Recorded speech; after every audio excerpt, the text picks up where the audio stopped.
8 বছর পর নিজ গ্রামে প্রফেসর ডক্টর মোহাম্মদ ইউনূস।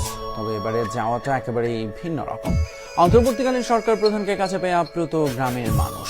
বিকেলে পরিবারের সদস্য, আত্মীয় স্বজন আর প্রতিবেশীদের সাথে আনন্দঘন সময় কাটান প্রধান উপদেষ্টা। চট্টগ্রামের আঞ্চলিক ভাষায় শ্লোক বলার পাশাপাশি স্মৃতিচারণ করেন শৈশবে। যেখানে জন্ম, বেড়ে ওঠা, কেটেছে শৈশব, সেই গ্রামের ছেলের এবারের ফেরাটা একটু অন্যরকম।